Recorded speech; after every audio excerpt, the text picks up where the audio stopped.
কচুয়াতে আয়েশা মিরান শাকিশান দেখাইলা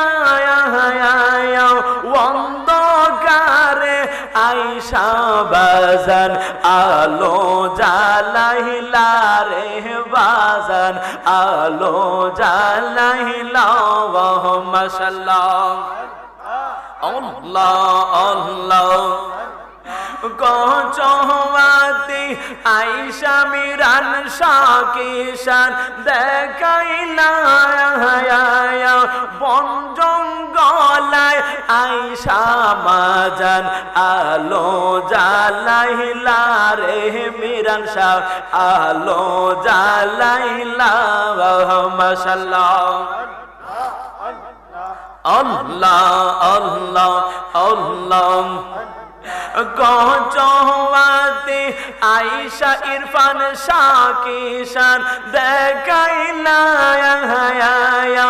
অন্ধকারে আয়েশার বাজান আলো জ্বালাইলা রে বাজান আলো জ্বালাইলা মাশাআল্লাহ আল্লাহ আল্লাহ আল্লাহ আল্লাহ চহনার ঘাটে আয়েশা নাসিরউদ্দিন কিশান দেখাইলা পূর্ব পশ্চিম মাজার করে কি কারামত দেখাইলা রে কি কারামত দেখাইলা মাশাআল্লাহ আল্লাহ আল্লাহ আল্লাহ আল্লাহ হরম পরে আয়েশা কল্লাহ বাবা কিশান দেখাইলা অন্ধকারে আয়েশা কল্লা বাবা আলো জ্বালাইলা রে বাজান আলো জ্বালাইলা মাশাআল্লাহ আল্লাহ আল্লাহ আল্লাহ আল্লাহ আল্লাহ আল্লাহ আল্লাহ আল্লাহ আল্লাহ ফান্দাও কেতে আয়েশা সাতার শাকিশান দেখাইলা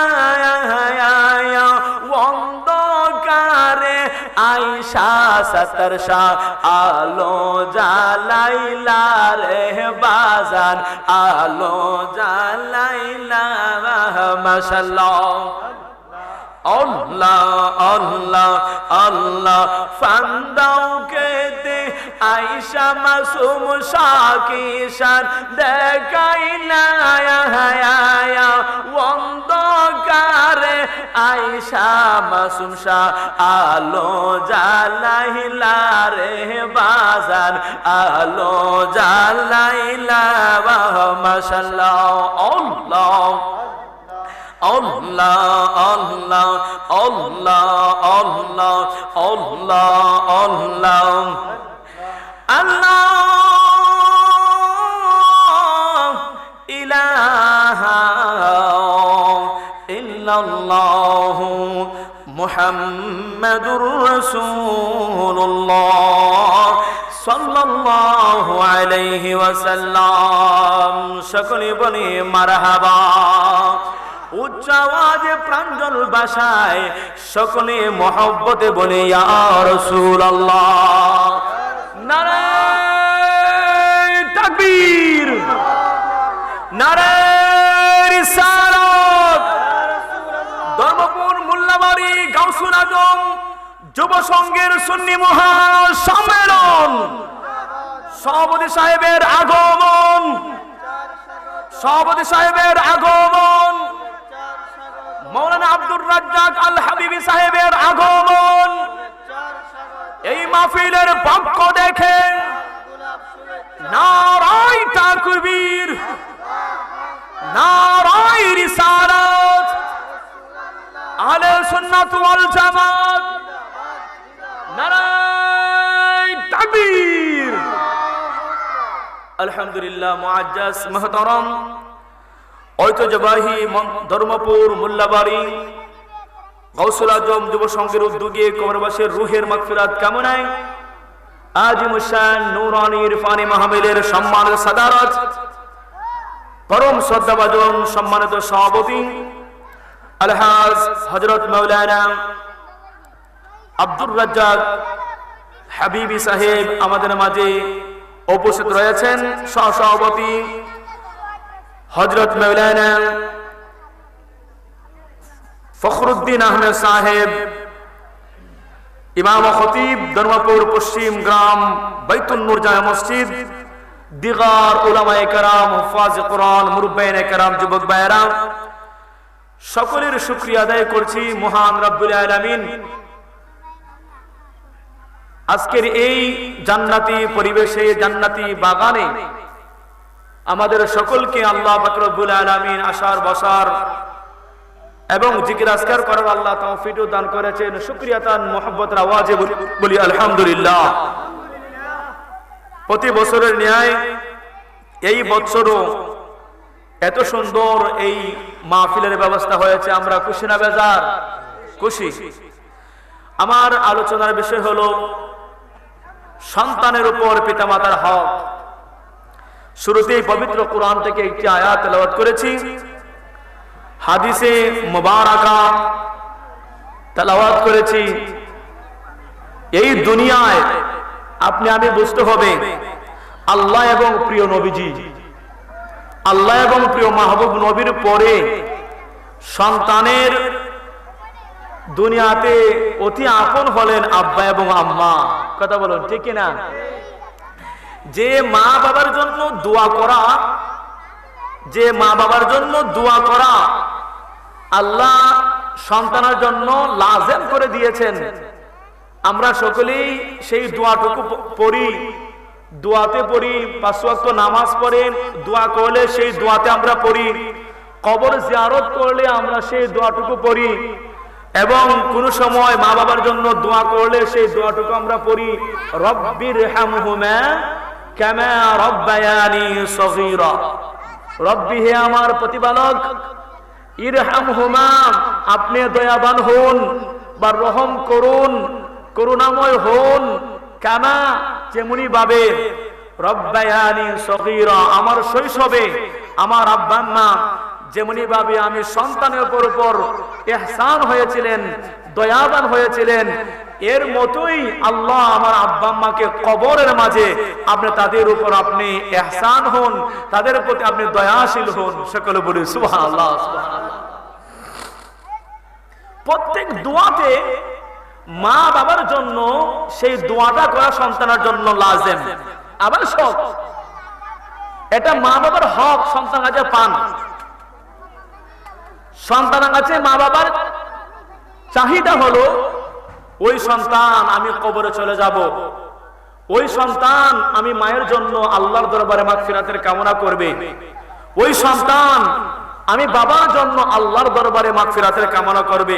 প্রিয় মাহবুব নবী বলেন, মানুষ কবরে চলে যায়, কবরে যাওয়ার পরে তার রুহটা জীবিত থাকে, রুহটা আকাঙ্ক্ষা করে যে আমার আহাল, আমার পরিবাররা আমি আমার জন্য তারা আল্লাহর দরবারে মাগফিরাতের কামনা করবে। প্রিয় মাহবুব নবী বলেন, কবরবাসীরা বড় অসহায়। যখন সন্তানাদিরা মা বাবার জন্য আল্লাহর দরবারে মাগফিরাতের কামনা করে, ওই কবরের বাবা এবং মা এবং ওই রুহু তারা বড় আনন্দিত হয়, খুশি হয়, তারা ইহসান মনে করে, তারা ধন্য মনে করে যে আমার সন্তান আল্লাহর দরবারে মাগফিরাতের কামনা করেছে। আমি যে অবস্থায় রয়েছি, আল্লাহ যদি আমি ভালো অবস্থায় আমার মাকাম মর্যাদা বৃদ্ধি করে দিবেন, খারাপি অবস্থা থাকলে সন্তানের দোয়ার বিনিময়ে আল্লাহ খারাপি দূর করে দিবেন। সকলে বলি সুবহানাল্লাহ, সুবহানাল্লাহ। এই জন্য আল্লাহ কোরআনে বলেন, শুনো দুনিয়াবাসীরা, ওয়াবুদুল্লাহ ওয়ালা তুশরিকু বিহি শাইআ ওয়াবিল ওয়ালিদাইনি ইহসানা। বুঝবেন, মহান রব্বুল আলামিন বলে দিলেন, ওয়াবুদুল্লাহ, আমি আল্লাহর ইবাদত করো, ওয়ালা তুশরিকু, তোমরা কারো সঙ্গে আমি আল্লাহর সঙ্গে কারো কোনো কিছু শরীক করিও না। শাইআ, কোনো কিছু আমি আল্লাহর সঙ্গে তোমরা শরীক করিও না। ওয়া বিল ওয়ালিদাইনি ইহসানা, তোমরা শিরকি কাজ থেকে মুক্ত থাকবা, আমি আল্লাহর ইবাদত বন্দেগি করবা। 2 নাম্বার 3 নাম্বার শর্ত হলো ওই দুনিয়ার মাঝে তোমার আব্বা আম্মার সঙ্গে সুন্দর ইহসানমূলক উত্তম আচার আচরণ করবা, সুন্দর ব্যবহার করবা। এটা স্বয়ং আল্লাহ তাআলা হুকুম দিয়েছেন। সকলে বলে সুবহানাল্লাহ। আপনারা বলুন, নামাজের হুকুম কার? কথা বলি কার? শিরিক থেকে মুক্ত থাকার জন্য হুকুমটা কার? আল্লাহর। মা এবং বাবার সঙ্গে উত্তম ব্যবহার করা, এই হুকুমটা কার? আল্লাহ। কাজেই এই ব্যাপারে কোনো অবহেলা করা যাবে না। সন্তান তুমি যে অবস্থা থাকো না কেন, সে অবস্থায় থেকে আল্লাহর শুকরিয়া আদায় করে মা বাবার খেদমত করে যাইবা। ওই মা বাবার দোয়া এবং নেক নজরে আল্লাহ তোমাকে এই নগণ্য থেকে গুণী বানিয়ে দিবে, গরিবী হালত থেকে আল্লাহ তোমাকে ধনাঢ্যর মালিক বানিয়ে দিবে মা বাবার নেক দোয়ার বিনিময়ে। সকলে বলি সুবহানাল্লাহ, সুবহানাল্লাহ। অনেক আল্লাহর ওলিগণ, অনেক দৃষ্টান্ত এই পৃথিবীর মধ্যে রয়েছে, মা বাবার দোয়ায় আল্লাহর ওলি হয়েছেন। কথা বলেন ঠিক কিনা? মা বাবার দোয়া। মুসা আলাইহিস সালামের জামানায় একজন কাঠুরি, সে মুসা নবীর সঙ্গে জান্নাতে যাবে। সকলে বলি সুবহানাল্লাহ, সুবহানাল্লাহ।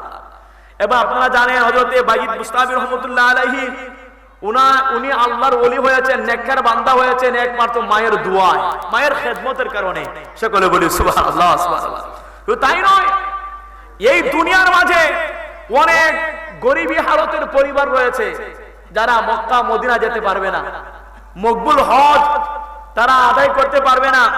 কিন্তু প্রিয় মাহবুব নবী বলেছেন যে উম্মত শুনো, মা মিন ওয়ালাদিন বারি ইয়ানসুরু ইলা ওয়ালিদাইহি নাজারার রাহমা ইল্লা কাতাবাল্লাহু লাহু বিকুল্লি নাজরাতাম হাজ্জাতাম মাবরুরা। সকলে বলি সুবহানাল্লাহ, সুবহানাল্লাহ। আল্লাহর মাহবুব নবী বলেন, উম্মত শুনো, অনেক উম্মত হয়েছেন এই দুনিয়ার মাঝে যারা আমি মদিনাতুল মুনাওয়ারার মধ্যে আসতে পারবে না, আল্লাহর বাড়ি খানায়ে কাবা আসতে পারবে না।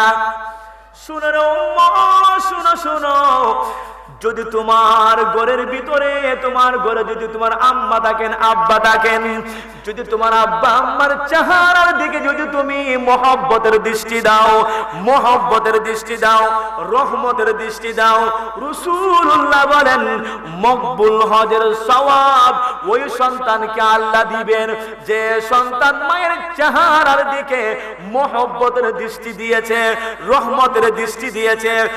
এক টাকার বিনিময়ে মহান রব্বুল আলামিন সন্তানের আমলনামায় মকবুল হজের সওয়াব আল্লাহ দিয়ে দিবেন।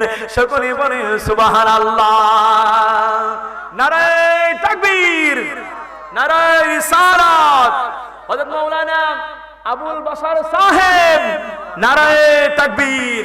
দুরূদ শরীফ পড়েন, সালাতুন ইয়া রাসূলাল্লাহ আলাইকুম সালামুন ইয়া হাবিবাল্লাহ আলাইকুম সালাতুন ইয়া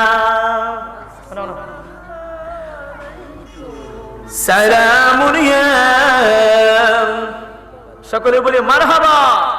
আমাদের বাগে মদিনা গৌসে হাসানিয়া জমিলা খাতুন দাখিল মাদ্রাসার সম্মানিত প্রধান শিক্ষক এবং আমাদের পদ সহকারী আরবি শিক্ষক আমাদের মাঝে উপস্থিত হয়েছেন। সকলে বলি মারহাবা।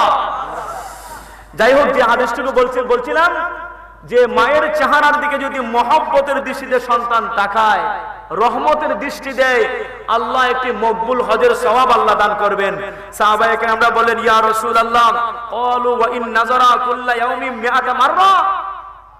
আল্লাহর মাহবুব নবীর দরবারে সাহাবায়ে কেরামরা বলেন, ইয়া রাসূলুল্লাহ, একবার চাহনি, একবার তাকাতে তো 10 সেকেন্ড, 20 সেকেন্ড বা 1 মিনিট সময় মহব্বতের দৃষ্টি দিবে। দৈনিক যদি সন্তান 100 বার যদি মায়ের চেহারা দিকে তাকায়, তাহলে কি আল্লাহ 100টি মকবুল হজের সওয়াব দিবেন? আল্লাহর মাহবুব নবী বলেন, ক্বালা নাআম হ্যাঁ হ্যাঁ, সন্তান যদি মায়ের চেহারার দিকে মহব্বতের দৃষ্টি দেয়, যদি রহমতের দৃষ্টি দেয়, যদি তাকায়, যদি একবার নয়, দুইবার নয়, তিনবার নয়, 100 বার যদি তাকায়, রাসূলুল্লাহ বলেন আল্লাহু আকবার, আল্লাহু আকবার, আল্লাহ মহান, ওয়াতিবু, আল্লাহ পবিত্র, আল্লাহ পবিত্র, আল্লাহ মহান। যে মহান রব্বুল আলামিন একবার সন্তান তাকালে একটা মকবুল হজের সওয়াব দিতে পারেন।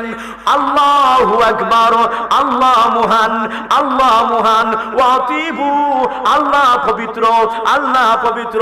যে আল্লাহ বান্দাকে ইহসান হয়ে একবার চাওয়ার বিনিময়ে একটি মকবুল হজের সওয়াব দিতে পারেন, মহান রব্বুল আলামিন সন্তান যদি 100 বার মায়ের চেহারার দিকে তাকায়, তাহলে আল্লাহ 100টি মকবুল হজের সওয়াব ওই সন্তানকে দান করবেন। সকলে বলে সুবহানাল্লাহ, উচ্চবাদ বলি মারহাবা।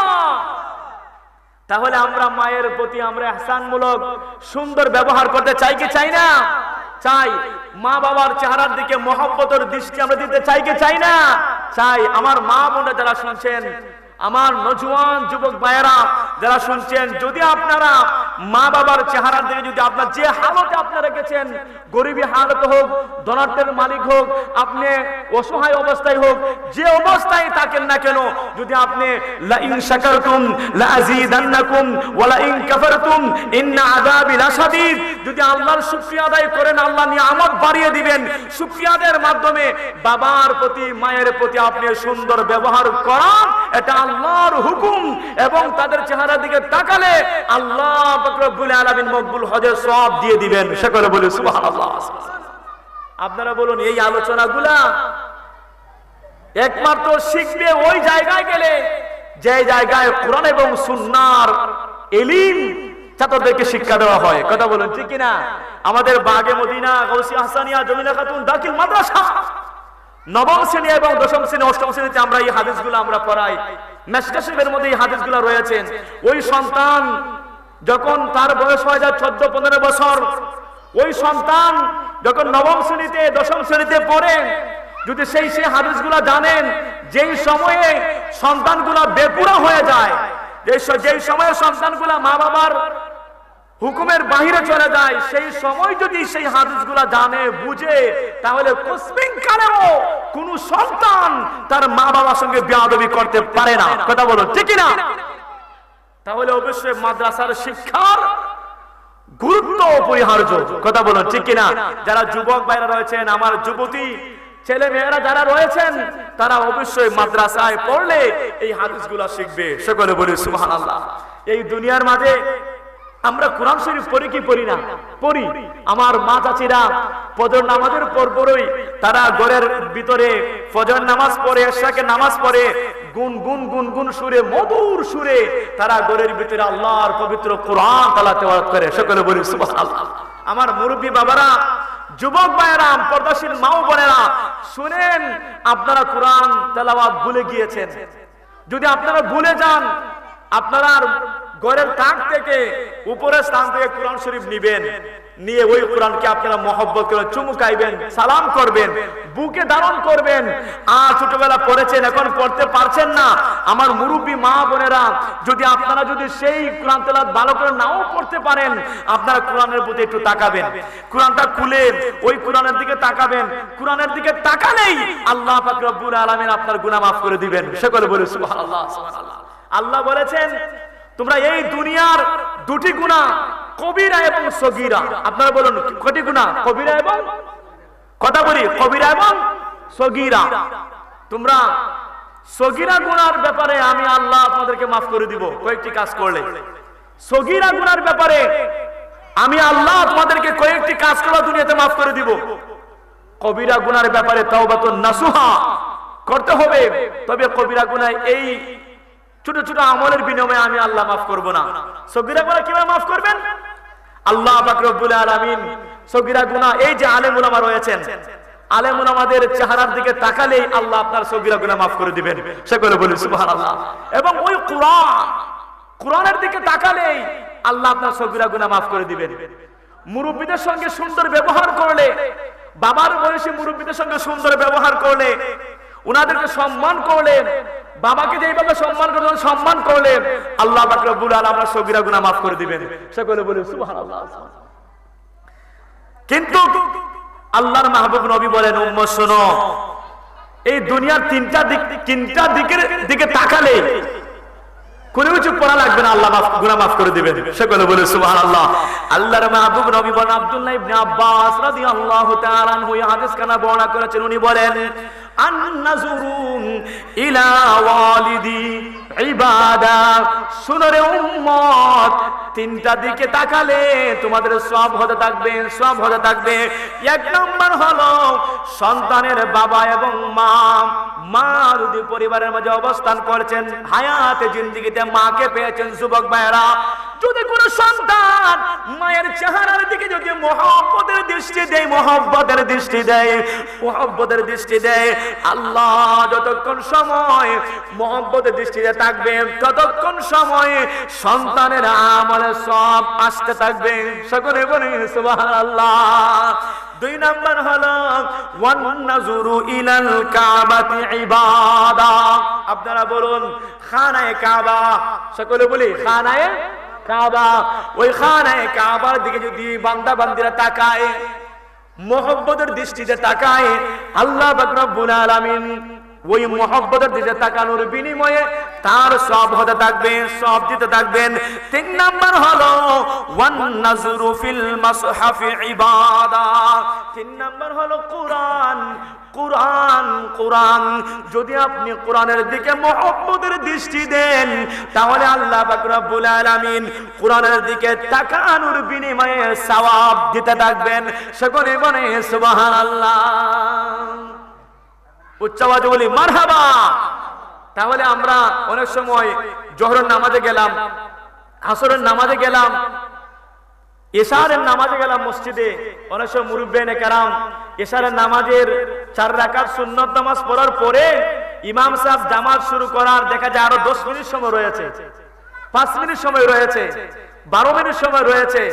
এই সময়টুকু যদি আমার মুরব্বিয়ানে কেরাম আপনার চোখে দেখছেন না, আপনি ছোটবেলা পড়েছিলেন, এখন আপনি পড়ার চর্চাটা ভুলে গিয়েছেন, লজ্জাবোধ হয় যদি আপনি ওই কোরআনটাকে যদি আপনি বের করেন, মসজিদের এই মেহরাব থেকে যদি কোরআন শরীফ নেন, নিয়ে যে আপনি আদবের সহিত বসে যদি কোরআনের অক্ষরগুলো দেখেন আর কল্পনা করেন, আয় হায় আমি তো ছোটবেলা ট্রুলি কত সুন্দরভাবে আমি মধুর কণ্ঠে পড়তে পারতাম, এখন চোখে দেখতে পারছি না। ও আমার মা বোনেরা, এই চিন্তা করেন আমি চোখে দিতে পারছি না, আল্লাহ ওই কোরআনকে মহব্বত করেন, কোরআনের এই পাতাগুলা ধরে ধরে অক্ষর ধরে ধরে চুমুকান। আপনারা বলুন আল্লাহ দেখেন কি দেখেন না? আপনি কোন মন মানসিকতায় কতটুকু মহব্বতের দৃষ্টিতে আপনি মহব্বত করছেন কোরআনকে? আপনারা বলুন কোরআনের অক্ষর এই কথাগুলা কার? আল্লাহর। ওই কিভাবে মহব্বত করছেন, ওই মহব্বতের দৃষ্টিতে যদি আপনি আল্লাহকে ভালোবাসে, যদি আল্লাহর প্রতি ভয় নিয়ে কোরআনকে মহব্বত করে কোরআনের দিকে তাকান, রাসূলুল্লাহ বলেন ওই যতক্ষণ তাকিয়ে থাকবেন ততক্ষণ আপনার সওয়াব হতে থাকবে, যতক্ষণ তাকিয়ে থাকবেন ততক্ষণ আল্লাহ পাক রব্বুল আলামিন আপনার গুনাহ মাফ করবেন। সকলে বলুন সুবহানাল্লাহ সুবহানাল্লাহ। তাহলে এই দুনিয়ায় তিনটা দিকে তাকালেই সওয়াব হয়, মা বাবার চেহারার দিকে তাকালেই সওয়াব হয়, খানায়ে কাবা দিকে তাকালেই সওয়াব হয়, এবং কোরআনের দিকে তাকালেই সওয়াব হয়। সকলে বলি সুবহানাল্লাহ সুবহানাল্লাহ। শুধু তাই নয়, আমার অনেকের বাবা দুনিয়ায় নাই, মা দুনিয়ায় নাই। হযরতে আবু সাঈদ রাদিয়াল্লাহু তাআলা আনহুম বনি সালামা গোত্রের একজন মাথা হযরতে উসাইদ রাদিয়াল্লাহু তাআলা আনহুর আম্মা মারা গিয়েছেন। প্রিয় মাহবুব নবী মা বাবার খেদমত সম্পর্কে বলছেন, রাদা রব্বি ফি রাদাল ওয়ালিদি ওয়া সাখাতা রব্বি ফি সাখাতাল ওয়ালিদিন। যদি এই দুনিয়ার মাঝে সন্তানাদিরা শুনো, তোমরা আব্বা আম্মাকে যদি সন্তুষ্ট করতে পারো, তাহলে আল্লাহ, এই হাদিসে কুদসি আল্লাহ বলছেন, তাহলে আমি আল্লাহও তোমাদের উপর খুশি এবং রাজি, আমি আল্লাহ সন্তুষ্ট হয়ে যাব। যদি মা বাবার প্রতি তোমরা অবাধ্য হয়ে যাও, মা বাবা যদি তোমাদের প্রতি অসন্তুষ্ট হয়ে যান সন্তান তোমার প্রতি, তাহলে আমি আল্লাহ তোমার প্রতি অসন্তুষ্ট হয়ে যাব। আপনারা বলো যদি আল্লাহ অসন্তুষ্ট হয়ে যান আমাদের প্রতি, তাহলে এই দুনিয়া আখিরাত আমাদের কি ভয়াবহ অবস্থা হবে, কি ভয়াবহ অবস্থা হবে। ইমাম গাজ্জালি রহমাতুল্লাহ আলাইহি ইয়াহইয়া উলুমুদ্দিন ওই কিতাবের মধ্যে বলছেন, ও বান্দারা, প্রিয় নবীর উম্মতেরা শোনো, এতটুকু তাকওয়া রাখো, হাসরের মাঠে যদি আল্লাহ হিসাব নেন, হাসরের মাঠে যদি আল্লাহ হিসাব নেন, কোন বান্দা বান্দি জান্নাতের আশা করতে পারবে না। যদি আল্লাহ গফুর, আল্লাহ রহিম, আল্লাহ রহমান, যদি আল্লাহ দয়া করেন, যদি আল্লাহ দয়া করেন, এই তাকওয়া রাখো, আল্লাহ যদি তুমি দয়া না করো জান্নাতের আশা করতে পারবো না। আল্লাহ যদি তোমার কাহ্হার নামের যদি সেই অবস্থা যদি আমাদেরকে দেখো, তাহলে আমরা জান্নাতের আশা করতে পারি না। আল্লাহ তুমি গফুর, আল্লাহ তুমি মাফ করো, আল্লাহ তুমি আমাদেরকে মাফ করো, আল্লাহ তুমি আমাদেরকে মাফ করো। তোমার রহিম রহমান নামের উসিলায় আল্লাহ আমাদেরকে হিসাব নিও না, হিসাব করিও না। আল্লাহ তোমার প্রিয় নবীর উম্মত, ওলি আল্লাহর খেদমত করেছি, ওলি আল্লাহর দামন ধরেছি, ওলি আল্লাহর পথে রয়েছি, সাহাবায়ে কেরামদের পথে রয়েছি, আহলে বায়াতের পথে রয়েছি, পাকে পাঞ্জাতনের পথে রয়েছি, নবীজির আদর্শে সুন্নাত তরিকা দুনিয়াতে ছিলাম, আহলে সুন্নাত ওয়াল জামাতের পথে মতে আদর্শে দুনিয়াতে ছিলাম। আল্লাহ আমি গুনাহগার, গুনাহগার। আল্লাহ তুমি হিসাব করলে আমি জান্নাতের আশা করতে পারবো না। আল্লাহ তুমি হিসাব না নিয়ে রহমান নামের উসিলায় আল্লাহ আমাদেরকে maaf করে জান্নাত দিয়ে দাও। সকলে বলি সুবহানাল্লাহ, সুবহানাল্লাহ। দুরূদ শরীফ পড়েন সালাতুনিয়া সানু খাওয়াইব হইলো কইতে আচ্ছা সালাতুনিয়া রাসূলুল্লাহ আলাইকুম সালামুনিয়া।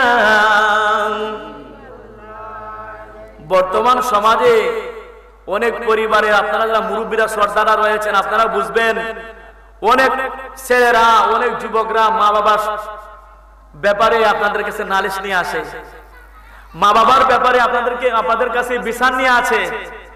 কিন্তু সাহাবায়ে কেরাম প্রিয় মাহবুব নবীর দরবারে একটি হাদিস আপনারা শুনুন। আপনারা সকলে জানেন হযরত আবু হুরায়রা রাদিয়াল্লাহু তাআলা আনহু প্রিয় নবীর হাদিস বর্ণনাকারীর মধ্যে শ্রেষ্ঠ সাহাবী হযরত আবু হুরায়রা রাদিয়াল্লাহু তাআলা আনহু। উনি যখন ছোট ছিলেন, কিশোর ছিলেন, নবীজির দরবারটা ওনার কাছে বড় ভালো লাগতো। সকলে বলি সুবহানাল্লাহ, সুবহানাল্লাহ। আবু হুরায়রার আম্মা তখন মুসলমান হন নাই। আবু হুরায়রা সকালবেলা প্রিয় নবীর দরবারে যাইতেন, বিকাল বেলা বাড়িতে যাইতেন। আপনারা বলুন, সন্তান যদি সারাদিন মায়ের কাছে না ডাকে, মা এই সন্তানকে তলব করে কি করে না? করেন। জিজ্ঞাসা করে, বাবা তুমি কোথায় ছিলা, কোথায় গিয়েছিলাম প্রিয় নবীর দরবারে। সকলে বলি সুবহানাল্লাহ। মা তো মুসলমান হন নাই, সেই প্রিয় নবীর দরবারের মহব্বত মায়ের অন্তরে নেই, কিন্তু ওই সন্তানকে উপহার করেন, কথার মাধ্যমে, হাতের মাধ্যমে, যে কোনো ভাবে আবু হুরায়রাকে কষ্ট দেন।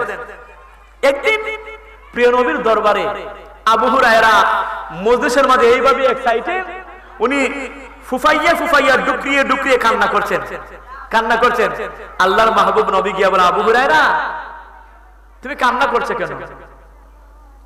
তখন আবু হুরায়রা বলছে, ইয়া রাসূলুল্লাহ, আমার মা, এই কথা শুধু বলছে, মাসালা বুঝবেন, এই কথা বলছে, আমার মা। আল্লাহর মাহবুব বলে, স্টপ, মায়ের ব্যাপারে তুমি কি বলছো? কোন বিচার দিচ্ছ আমি নবীর দরবারে? শোনো আবু হুরায়রা, আল্লাহ এই দুনিয়ার মাঝে আমি নবীকে পাঠান নাই এই দুনিয়ার কোন মা বাবার বিচার করার জন্য। সকলে বলে আল্লাহু আকবার। আবু হুরায়রা বলে, ইয়া রাসূলুল্লাহ, ইয়া হাবিবাল্লাহ, দয়াল নবী গো, কোন বিচার নয়, এটা আবদার। সকলে বলে সুবহানাল্লাহ।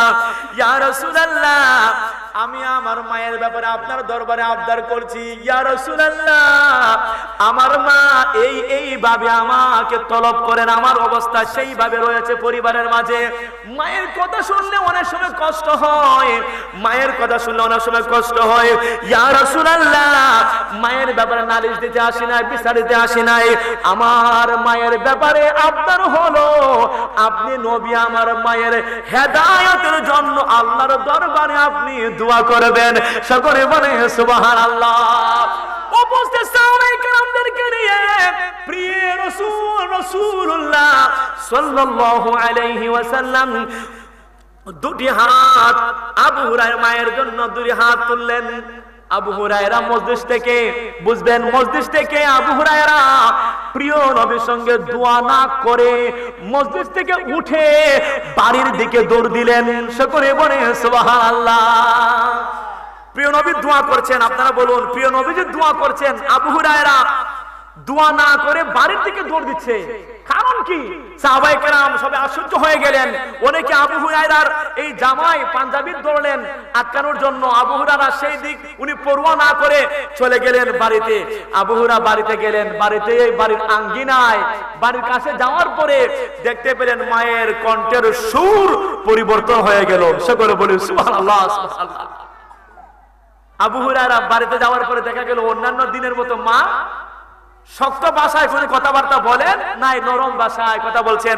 আবু হুরায়রা বলছেন, আয় হায় রে, আমি বাড়িতে আসার আগে আগেই নবীজির দোয়া আমার বাড়িতে পৌঁছে গিয়েছে। সকলে বলে সুবহানাল্লাহ। উনি যখন মজলিসে গেলেন নবীর দরবারে, সাহাবারা বললেন, আবু হুরায়রা, নবীর দরবার থেকে তুমি পাগলামি করলে কেন?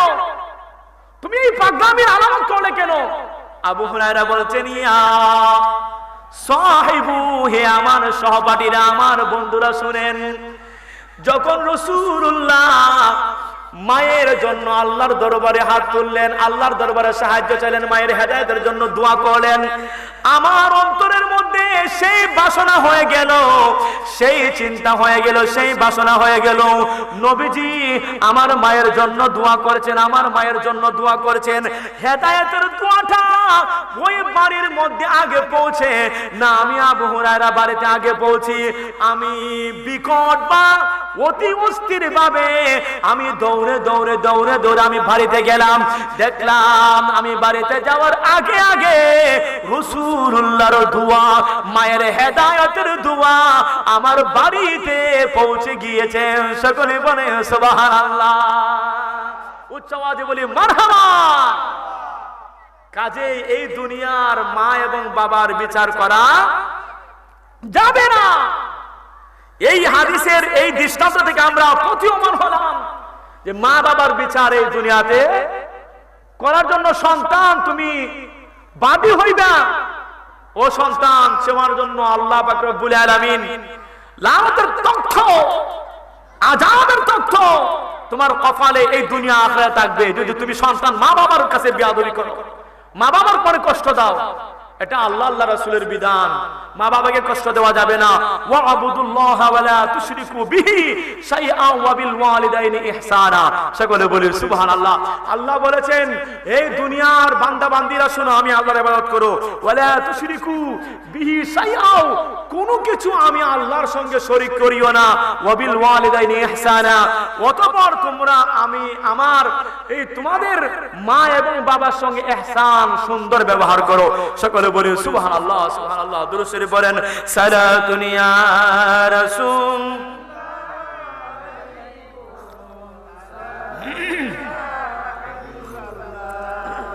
সালাতুন ইয়া রাসূল আলাইকুম সালামুন ইয়া। সকলে বলি মারহাবা। হযরত উমামা রাদিয়াল্লাহু তাআলা আনহু বলেন, হে দুনিয়াবাসীরা শুনো, আল্লাহর মাহবুব নবী বলেছেন, হুমা জান্নাতুকা ওয়া নারুক, হুমা জান্নাতুকা ওয়া নারুক।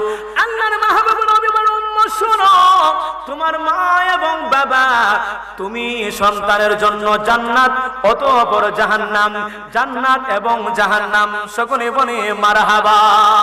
নারে তাকবীর, নারে রিসালাত, আহলে সুন্নাত ওয়াল জামাত। প্রধান বক্তার আগমন, মাওলানা হাফেজ নজরুল ইসলাম সালেহী সাহেবের আগমন। এই মাহফিলের পক্ষ দেখে নারে তাকবীর। সকলে বলি মারহাবা। আপনারা যারা এদেশে রয়েছে সকলে চলে আসুন। ইনশাআল্লাহ ধারাবাহিকভাবে উলামায়ে কেরামদের জবান থেকে কোরআন সুন্নাহ মোতাবেক সাবজেক্ট ভিত্তিতে আপনারা আলোচনা শুনবেন ইনশাআল্লাহ। সকলে বলি মারহাবা। কাজেই যে কথাটুকু বলছিলাম, হুমা জান্নাতুকা ওয়া নারুক, তোমার বাবা, তোমার আম্মা, ও দুনিয়ার যুবকেরা, তোমার জন্য জান্নাত এবং জাহান্নাম।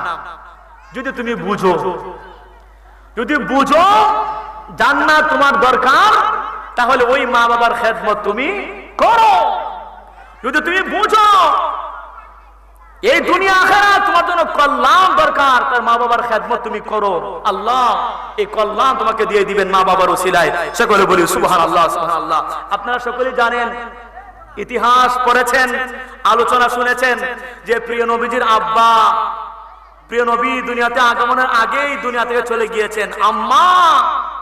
আপনারা সকলে জানেন প্রিয় নবী শৈশবেই আম্মা জান দুনিয়া থেকে চলে গিয়েছেন।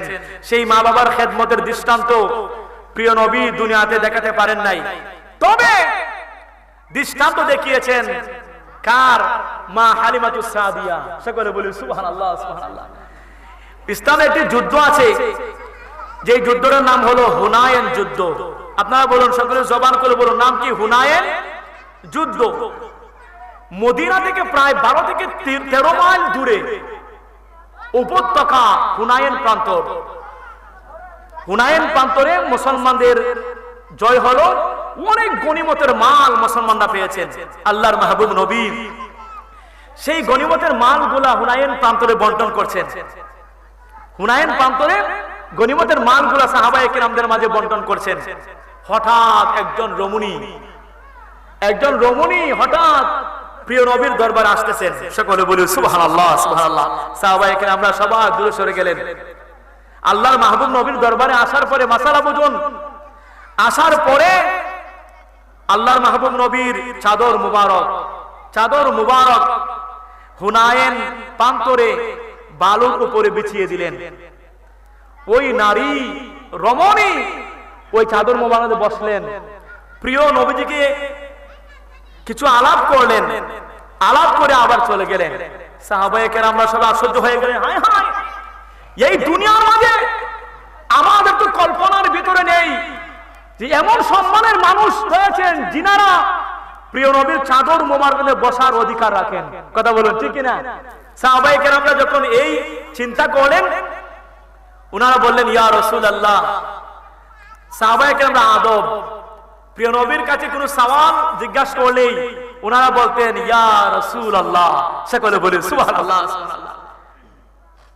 বললেন ইয়া রাসূলুল্লাহ, আমরা যে দৃশ্যটা দেখেছি আপনার চাদর মুবারকের মাঝে একজন রমণী আসলেন, বসলেন, কিছুক্ষণ কথা বললেন, চলে গেলেন।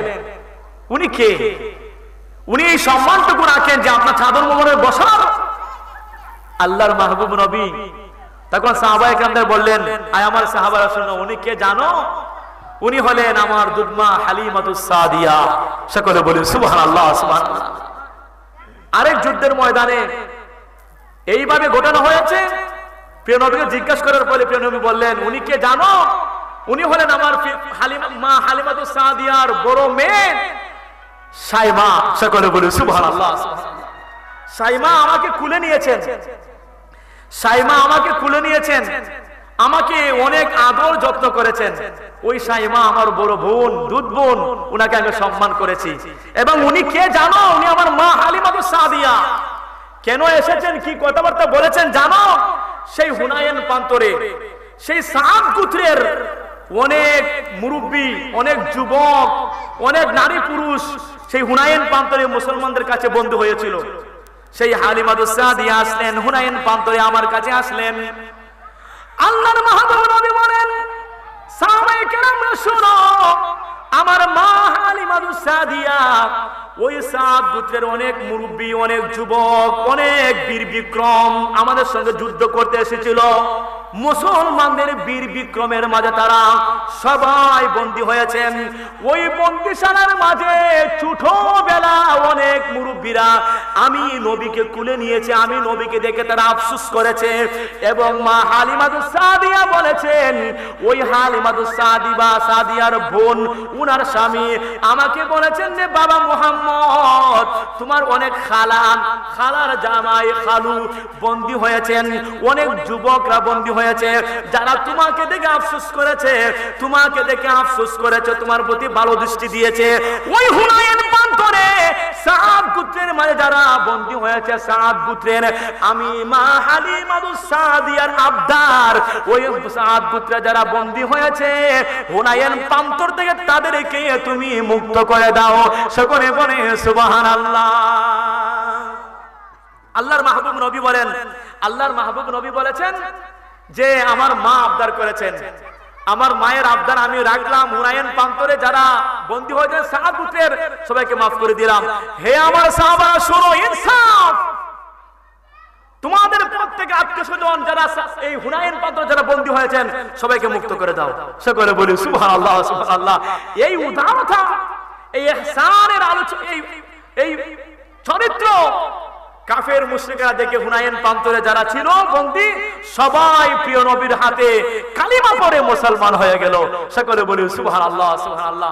এই হলো মায়ের এই মহব্বতের দৃষ্টান্ত, মায়ের সম্মানের দৃষ্টান্ত যে প্রিয় নবী দেখিয়েছেন, হে দুনিয়াবাসীরা দেখো আমার মার এইভাবে খেদমত করার কোনো মিসাল আমি দেখাতে পারি নাই, দেখো আমার মা হালিমাতুস সাদিয়া দুধ মার একটা দৃষ্টান্ত হুনাইন প্রান্তরে আমি প্রিয় নবীজি দেখিয়ে দিলাম দুধ মাকে কি সম্মান করতে হয়, আমার আপন মায়ের ব্যাপারে কি সম্মান আমি নবীজি করতাম। সকলে বলি সুবহানাল্লাহ সুবহানাল্লাহ। আল্লাহ পাক রব্বুল আলামিন আমাদের সকলকে পিতা মাতার প্রতি দায়িত্ব এবং কর্তব্য পরায়ণ হওয়ার এবং ওনাদের প্রতি সম্মান করার, ওনাদেরকে সম্মান দেওয়া